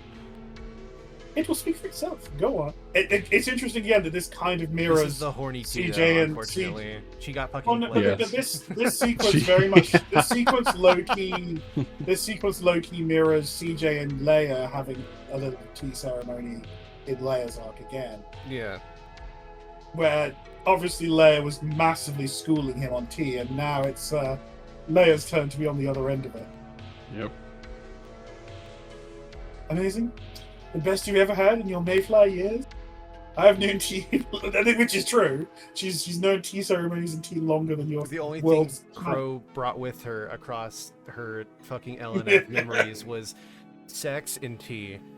No. We're gonna go one step further and say the one thing that connects all the worlds is not the shards; it's tea. It's tea. That's right. All worlds must have tea. All worlds must be Japanese. Wait, does that mean that those who love tea the most are the closest to the I'm divine? gonna fucking kill you. Oh, No, I knew okay. it. Hey. Nah, that That's doesn't crazy. apply to Western tea drinkers. That's Oh insane. wow! So now you get It's scrolled We're insane. as gatekeeping tea. Isn't that strange how that entire last 10 seconds got cut? Man, that's Weird. crazy. Weird. Tea's pretty Strange good, time though. blip is there. There's a reason Empire was built on it. But this is it's the way that Crow gets Leia to first like And one was born on back destroying. down from the aggression, then manipulate her into literally inviting her to give her the advice that she wouldn't listen to if Crow was just upfront with it is just a masterclass. He changed the world. Yeah. I'm not just here to speak. Do you change the world? My final message. Shut the Goodbye. fuck up. Shut the fuck up. Yes, I am your servant. I will be your steadfast companion and Dommy Mommy in these times of ruin. Okay, I don't know what it is. Maybe it's the fact that her hair is now brighter, but the kind of feathered, layered look on the side looks really good.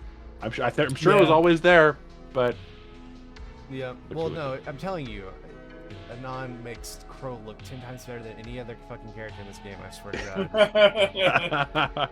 hey, this is So, the yeah. Crow game. Here we get Leia's perspective on the Rio situation. Like, and that's saying something, by the way, because all of Anon's models beat anybody else's by a fucking light year. Yep. And we have Crow who's eclipsing everybody. I can see Jacob different dial. Everything would go back to the way it was. Yeah, it's not that simple, love. I saw a dream, a ruined world. So the world was ruined. So she's probably referring to the corruption and state of the world. Yeah, so then this she is went... basically what you were talking about earlier, which is the ruined world where everyone's souls were trapped in eternal stasis. I feel like So that's like I feel like that's more of a like stagnant world description of yeah, like, where nothing was happening. everyone. Yeah. Well, where that stuff that was happening was bad. So Yeah. in my head, in my mind, the way I see it was like the world wasn't advancing Well, anymore. I mean- Technology you know what? Yeah. It's Cyberpunk 2077. Yeah, it's. I mean, Like, look at the characters we get introduced to. Like, yeah, they're Why do you both come? suffering and everything's awful with them. And They're, Rio like, says dying. like the whole world is like that. Like there's no like politicians are corrupt, the corporations run rampant. It's just exploitation at every layer of society. All that sort of like all the worst parts of the world as we know it today. Wake the hell up, Elena. And this We've yeah, got a wait, city to make happy. we got but this is why I think like so she felt Rio's like It's- pain. It's his And dad. of course it resonated with her. Like, of course that Rio's pain resonated with Leia, someone who was trapped. And then, obviously, with knowing her mother's story and how that twisted Arya, of course that's going to really hit deep. All I want to do is free her and punish the one who tortures her so. It's just But also, it's just Cameron leaning down to Jacob in the junk pile with his fucking like black bandana on and sunglasses. yeah. Wake the fuck up, Elenath. Okay, someone needs to make you've got that. multiverse to Someone say. needs to make that immediately. I know. I know Anon's busy and doing lots of stuff. It's a shame he doesn't do commissions anymore, because man, that would be so fun. God. But yeah. If enough people bully him, maybe. No, he's we know why he's busy, and I respect it, so I'm not super upset about But it. yeah, but this kind of goes to what I said earlier. This is why I think is that Leia sensed Rio before the world was destroyed. So she reaches out to try and save her. Yeah, /Teresa all I want to do is sees free her doing and that. punish the one who tortures her. Yeah, so I mean, But if to it free her would basically require destroying that world because the whole world is a corrupt shit. So to Leia, in her mind, that's okay because she saved the one she wants to save, and she owns the fact that that's a horrible thing to do. But then she's a horrible entity in her own eyes, so that's the way it goes. She becomes completely transfixed on her limited view. This is like Crow just completely nailing her. This is the most Sarah face for Crow of all time, I swear. But also kind of psychotic at the same time. Yeah. But yes, Crow. You she want to becomes destroy a completely world, and I transfixed. totally understand why you want to do it. The whole, from, Carpo's perspective, the whole entire world's crying out, and it's like, well, you're asking for a savior. I can't save you, but I can put an end to it, And she's Yeah, like, I can end the misery. Yeah. Yeah, but this really does also encapsulate what we were talking about with Leia, with Teresa. She's limited stats, has a much more thanks to. But this is really interesting that Leia has influenced Teresa enough that it's not. That's even why that Teresa was even reachable. That's why you're the best chance she has. You're the one who can correct her course, whether she likes it or not.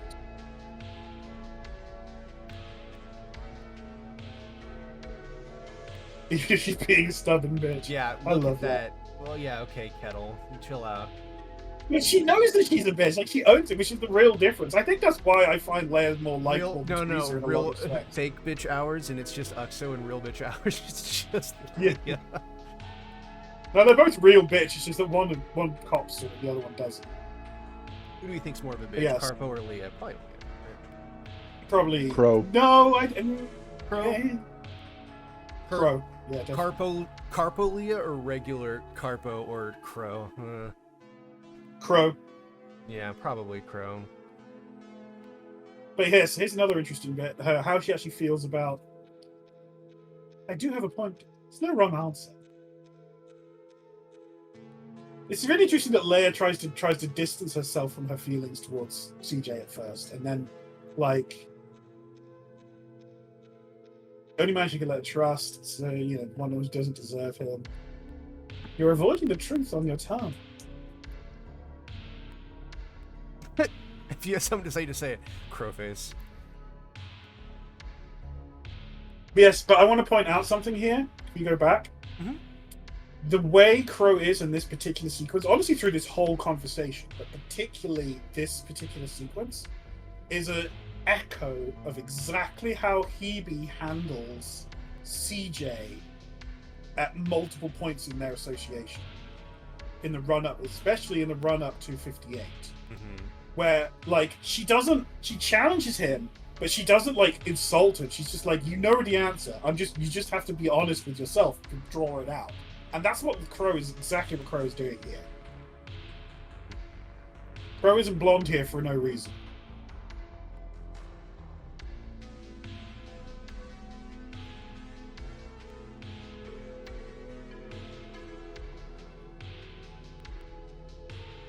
Yeah. So, like, yeah, I mean, I think Leia is in some ways more afraid of her feelings about CJ than she is of her ones about Victoria. Well, because they are so alien to her and so new in a very real sense. I mean, like, she felt she was betraying Vic, and then she was betraying Yeah, CJ. because, I mean, the only thing that was stopping her from really sharing her feelings about Vic to her was because she was like, well, Vic's in love with CJ. And she obviously was in love with CJ. Well, and her belief that Vic doesn't... Yeah, and her belief that Vic doesn't like girls. Would reciprocate. She's like, no, you're my best friend. And he's like, yeah, of course, that's what you fucking think. But there was nothing really stopping those two, How little things change. That line is really important. How little things change. That's really Crow just... I think we need to go back real quick because I remember she says something here whenever we appear, but I think it's hard to tell from the scenery. I don't know. She says that the waterfall turns to water here instead of it being iced over. Hold on. Like, I guess it's hard to tell. I think that's supposed to be like the steam finally rising and stuff. She says it a little. I need your heart unfrozen. I feel like that was intentional language. But yeah, basically what Crow was doing at the end there was pulling out Leia's true desires so that she could resonate with them and use her purple energy to, There was something Vicify that I knew it. Of course there was. And here she is with Kione-colored markings. And yes, Leia feels the Vicky's touch, as it were. See, that's definitely two different colors. Yeah. Interesting. Huh. Yes. Has concluded. Wonderful. Yes, anyway, thank you for participating. Now we cut You're to such an idiot. I hate you. We cut to CJ, who has been pulled away, as we know, at the end of the last chapter, by Kione. And Corellium starts playing. God, I love this track. Yep. And look who it is. Niles alive. But he's back. Now, I've had people say for this section that, he's just being tsundere, he just wants you to be around. CJ's like, no, Niles still pretty evil.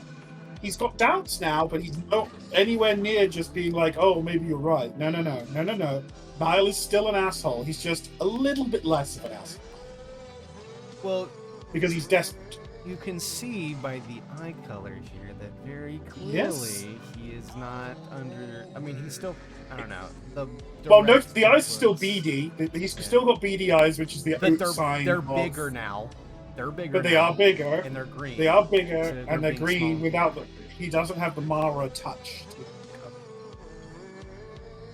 He's also, if you know, it's hard to tell with the lighting, but his hair is also a very slightly different color.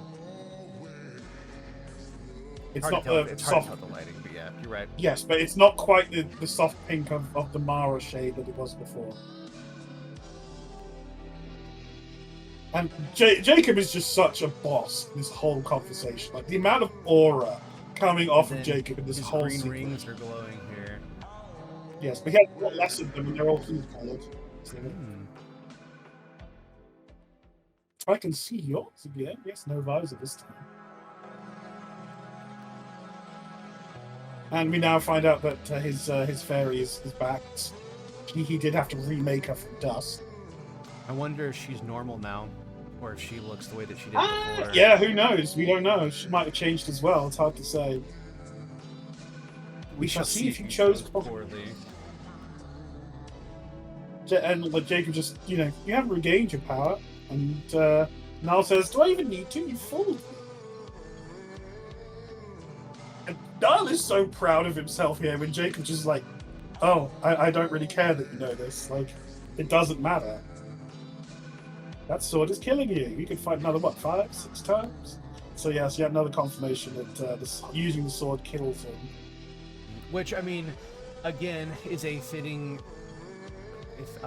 ability for the sword where you die at the end anyway for your cycle. I mean, like, what if that's just how he dies? For someone who isn't afraid of death. Why would like, sword killing him? Is that how he dies all the time now? Is like in the original timeline he just kept using the sword every single time? Oh no, my guess no, I don't think so.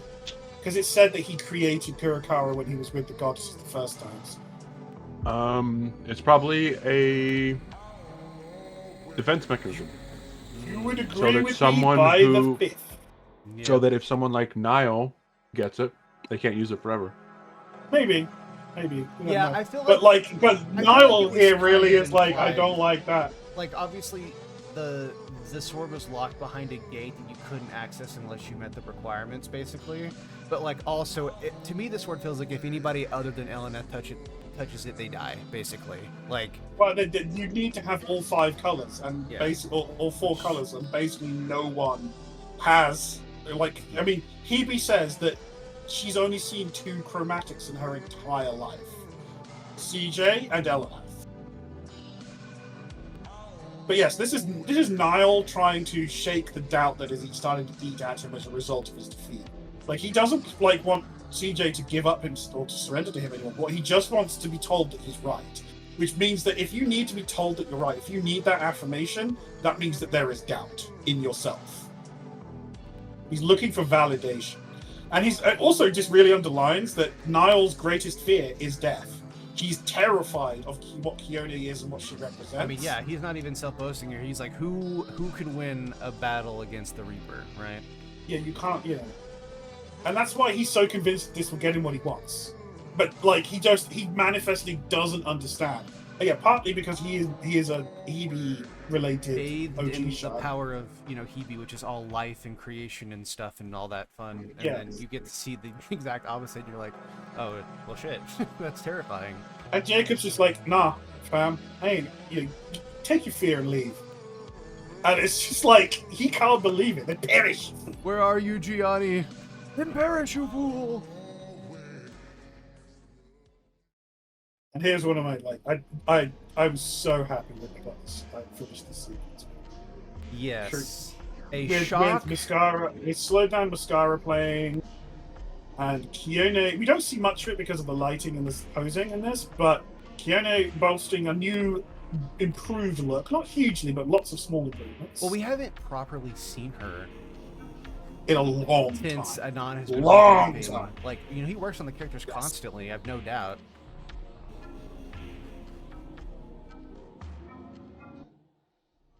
But yeah, here's Keone affirming this part. This Keone is Vic, but this is her Keone part pouring out, and she's not really in control. You can see some differences here between the Keone model of. And then, before. yeah, I'll always make sure, like, the white and the red, right? Like, those are some interesting colors.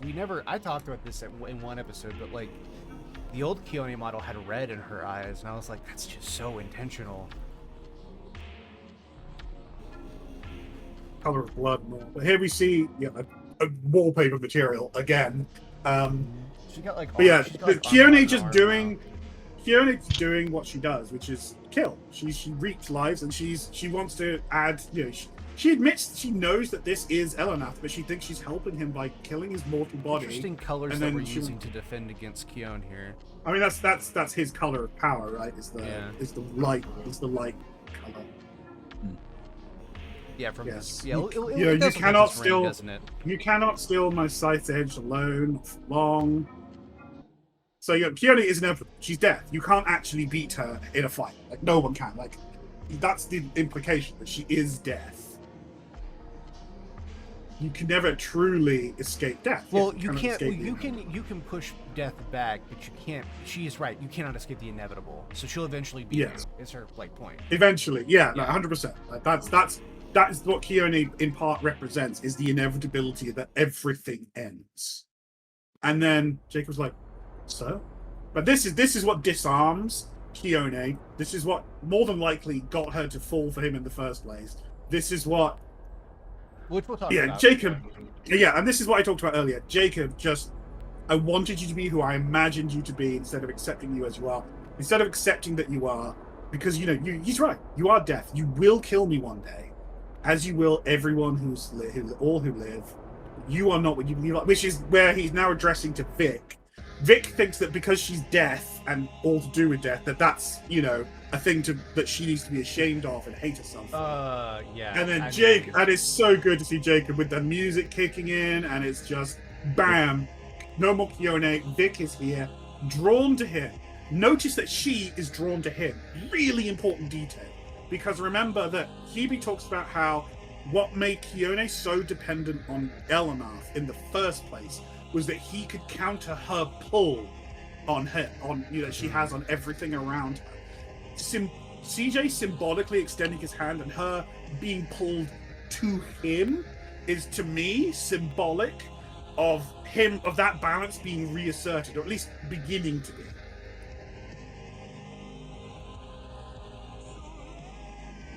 And Jacob's like, yeah, of course you don't want to hurt me. But death isn't about, death isn't something that has judgment, anger, or hatred behind it. That's just human constructs that we put on it because we're so afraid of death. But Jacob again following through on the Bodhisattva and the whole Buddhist underpinnings of Oot. Death isn't something to be afraid of. It's just another step in the cycle. And to him, it's more than that. To him, death is a necessary step. So because the more when he dies, he can then go on to help other people in other places. He can reach everyone eventually, and he can't do that without dying. And all of his dialogue here is super important. Yeah. You end me in every existence, but that only means we will always, you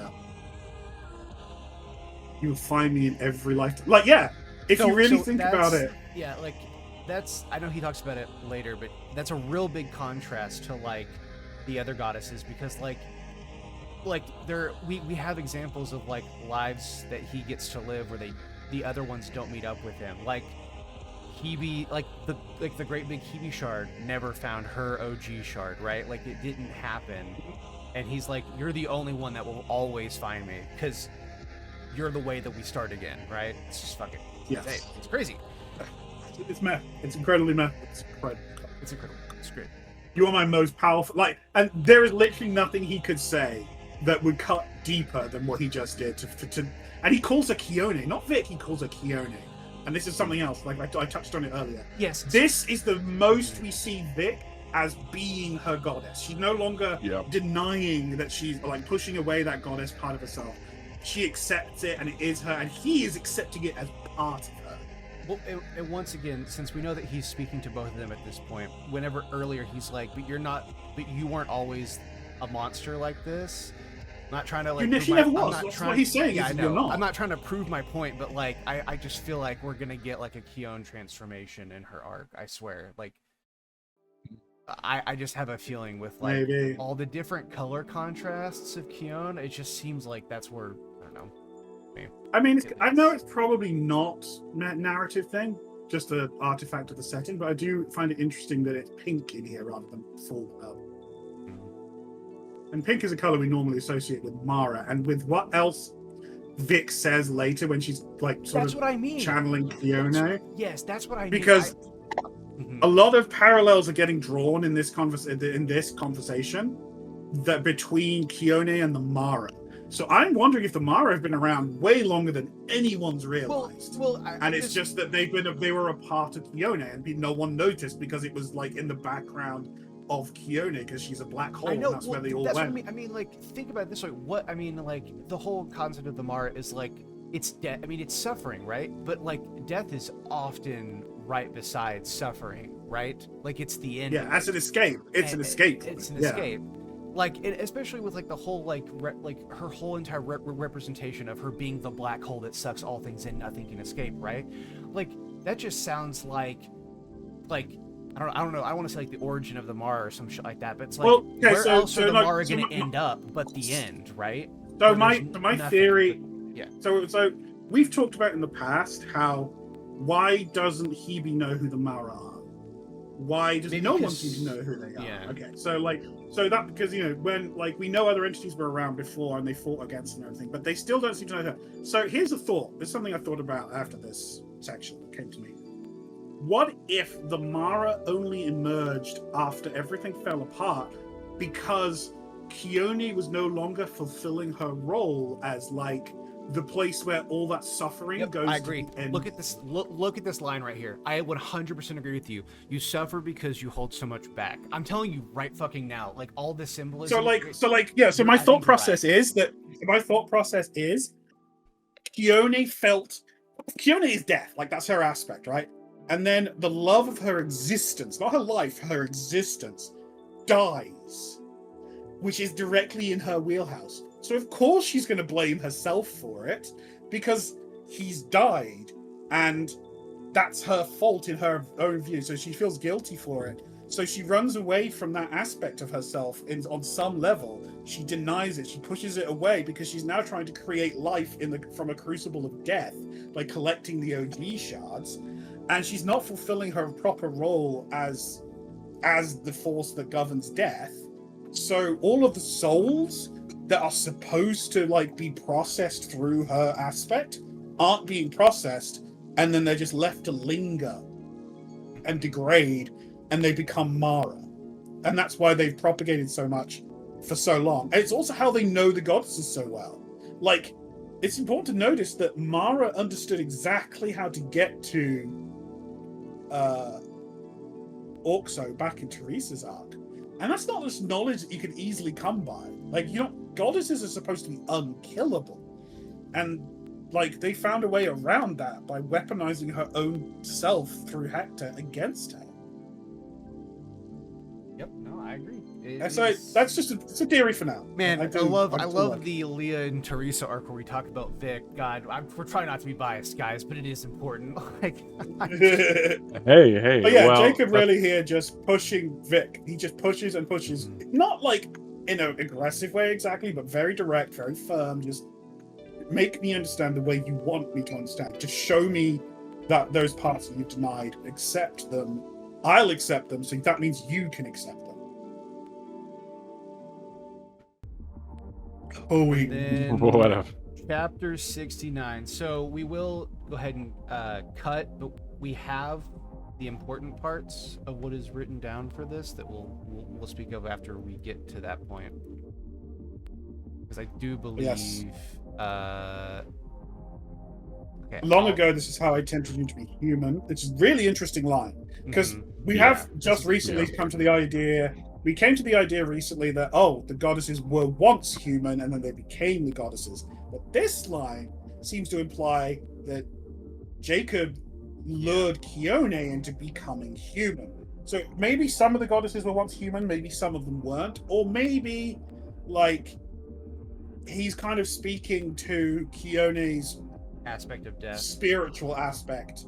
More than it is the person that Kione used to be. We don't know, but it is very interesting that it does kind of contradict what's even said in this chapter about them once being human. And all lives inevitably lead to you, but you changed what that meant for me. You and I so that means that his time. No reason to fight it anymore. So that means that that Elanath found a way to understand death even deeper than he used to, and that Kione/Vic is key to that, because he learned not to fear death, but in fact to love death. And this is really important because Victoria now is actually starting to really unleash herself. Now, obviously, a lot of why she's refused to do so in the past goes back to that very first scene in the game. Yep. Or sequence. One of them. Where Yeah. she forced herself on him. And although they do acknowledge that in this conversation. But that's important that they do, but CJ kind of just accepts it. I'm not saying like it's a completely healthy or good thing the way he does, but it's important that he does mention it, and there is a certain degree of being held to account. But this is where Victoria really does reveal just how deep Kione's need, and therefore her need, we will got go runs. ahead and cut to the end here, but we'll talk about it more because we do have it written down. So let me go ahead and do that. Okay, so we're back from that cut. Back from that cut. And shame, because it is a really hot scene, but curse the I know. YouTube gods as you will. Of course. It is what it You haven't is. seen it. It was incredible. So yeah, the big takeaways are that CJ accepted all of Vic's nature. Now, I want to be clear. This does not mean that Vic is fixed. This does not mean that Leia is fixed or any of that. This isn't a resolution. This is just a step forward. This is a big step for Vic in particular because of how withdrawn she's been and how personal she feels it, of course. Let's not forget something I didn't write down, but I just remembered, is that she mentions that when she comes back, she's going to relive everything, and she's going to see the things that Elanath has seen, as particularly about Jamie and Jacob and herself. Says, yes. That's the other key part. Yeah. She doesn't. It's not. She says, learn something about Jamie and myself, which is really important because that implies that there is a connection between the Mara and Kione, which we kind of did just to expand on. But that that his line is that it changes everything but changes nothing, right? As in, like, everything will be different, but it doesn't matter, right? Like, it will be the way I interpret it is that we still have to do all the things that we would have to do. Sure. Yeah, We can't just do nothing, but that. But it doesn't, it changes the context of what we're doing, but it doesn't change what we have to do. Is how I interpret it. And the important line from Vic was she talks to Jacob and says, "You chose me over eternal life, didn't you? Even if we don't meet as mortals, we still meet in the end." And he says, "Right, you grant me passage to new lives where I may yet save others." Which connects to also what I said just earlier, where he learns to love death and therefore loses his fear of it. There's no fear of death in him because to him, it's just a passage. Another to a part life. of life. It's another step forward on the road, and more importantly, in this particular conversation, for Kione and for Vic as well, this represents that she's not killing him. It's a thing of love. It's not a thing of cruelty or wrongness. That death, and therefore what she is not innately evil or a monster or wrong. That death is just as much a part of sort of the cycle of life as birth is, as life is. And that's kind of really important because it's directly pushing back on the self-loathing that Kione and Vic both heavily push in themselves. It's also why Kione is going to be so difficult to reach in the long run, is because it's one thing to persuade Vic of that when she's got all that personal history with CJ for him to pull on to get her to hear him and take him seriously. It's going to be far more difficult to do that to the wider Kione. Sure will. But yeah, no also easy the fact, task. yeah, and but also simple the touch of the implication that there is a connection between Kione and the Mara. Like I said earlier, very interesting. Sets up a lot of interesting stuff. And Jacob asking Vic to do something, probably to get Leia to push things to resolve things with Orcs with Teresa, I guess. Uxo's got her best friend back. Now it's time to get the other half of the other half on board. Because because as we said, it's said in this chapter, they balance each other out. I need you to help me save Leah and Teresa. Darling, not to be missed either. Who else likes to call her beloved darling? Oh, of course. I mean, I'm sure photocopies. But yes, thank you everything. for joining us, ladies and gentlemen. Yeah, I think that was pretty good. Yeah, we didn't actually have as much I to say about really- Vic as we thought. Like, there's stuff Yeah. there, but it's quite direct. Well, it's quite simple. to be fair, we did talk about at the beginning for context of what we thought the goddess's origins were and stuff like that, which was a big part of like this gives us like actual context of like this is not just CJ and Vic talking. This is Elenath and Keone talking about their past. Because like, why on earth would Vic know that? She wouldn't know. This is it's the combo now. The lines are very much blurring, like between the goddesses and their shards now, more than they ever have before. But not in like a direct takeover possession way that we had previously. Mm-hmm. In a much more subtle, we are the same person. Yeah, it's more of a knowledge thing, like remembering a part of yourself. Yep. But it's going to be very interesting going forward. I think next chapter we're really going to dig into getting to know Rio and Takeru. I would expect. I wasn't like shocked that we had a chapter like this, but I thought we were going to get more on introducing these characters, and this chapter was great, by the way. I really like this chapter, but I mean, it's really good. I was shocked that we were getting not like a bunch of new character information, so it's pretty nice. But yeah, we will see you guys for 6370, right? Yeah. Isn't that what? Sounds right. That is it. Yeah, it's going to be. I look forward to it, and it should come out relatively quickly. So hopefully, we'll see. Yep. Have a good one, ladies and gentlemen. Yes. See you next time, casters. Yes. Thank you for joining us, Kaz. You are as ever. Yes, you are. Well, you can't have the Kaz without me. So true. Yes. All right. Goodbye, ladies and gentlemen. Have a good one, everybody.